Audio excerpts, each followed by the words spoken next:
Hello, I'm John Wilson, and welcome to another edition of Newfangler. Today we're going to visit Clean Technology 2008, being held at the Heinz Auditorium in Boston, Massachusetts. In conjunction with Nanotech 2008, Clean Technology 2008 brings together 3,000 leading business and technology executives to present the state-of-the-art in clean technologies and sustainable industry practices.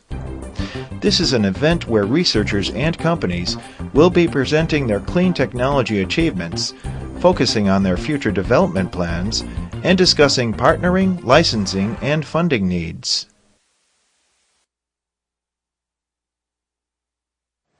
We are very committed here in Massachusetts, Governor Paul Patrick, to making Massachusetts a global and national leader in clean energy. We have a lot of reasons why we think we have a comparative advantage. We've got the most skilled workforce in the nation in terms of the percent of individuals with college education. We've got a huge amount of venture capital here in Massachusetts. And one slight ironic note is we have very high energy costs, so bringing alternative energies into the market is that much more competitive here in Massachusetts. And we've been aligning our state government. We're the first state to put energy and environment under one roof. These are historically bureaucracies that fight with each other, with the energy agency saying, you know, we need more of these power plants, and the environmental agency saying, don't put it there, you can't put it there, you got to do this, do that, do the other thing in terms of permitting. We've been trying to align those different functions to promote clean energy alternatives.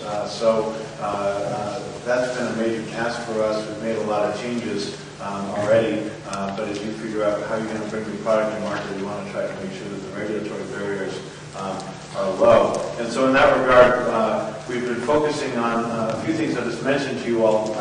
One is the financial marketplace, trying to create some long-term incentives for development of renewable power.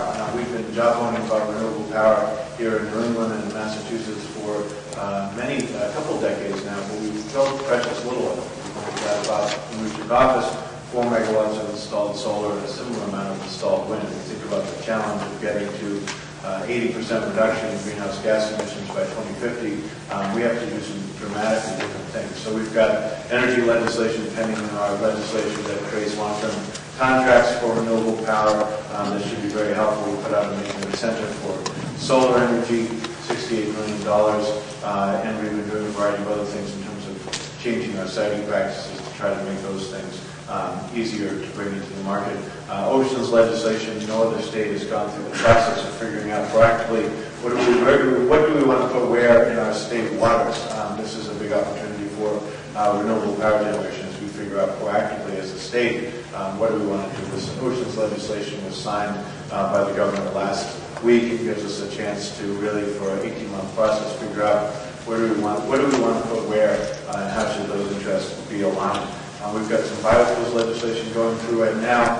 Very close to the finish line. We'll be the first state in the nation to eliminate the gas tax for cellulosic ethanol, which is, as many of you know, the advanced biofuel is much more friendly from a greenhouse gas perspective than is corn-based ethanol. We'll be the first state with a really specifically pro-cellulosic policy as we try to bring those products out into the market here in Massachusetts. We're also putting a content mandate on home heating oil, which no other state has done. Some other states have done biodiesel mandates. So we're trying to create markets in that regard as well.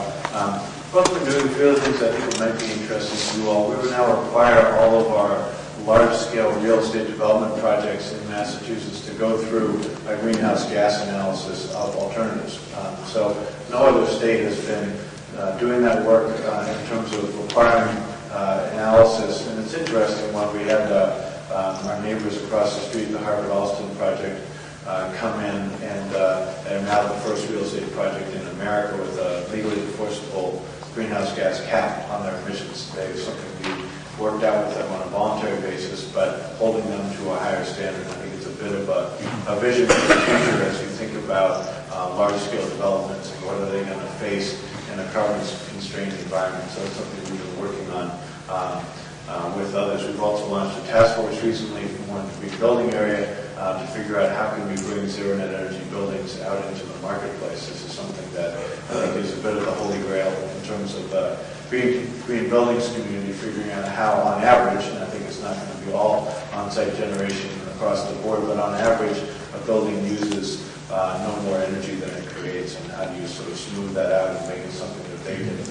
interface with the grid. So we've been working on a variety of things in that regard. Happy to say we've got a lot going on in the clean energy industry generally. We've got 14,000 jobs growing quickly, just about to become the 10th largest sector in our economy. We've got 556 firms, $250 million a year last year in venture capital investment into Massachusetts. So there's a lot going on. Governor Patrick made it his main topic in his annual speech to the Boston Chamber of Commerce, exhorting the rest of the business community to focus on this opportunity. So we've been trying to make it a top priority for us. And we really welcome you all to Massachusetts, and we encourage you to be in touch with us.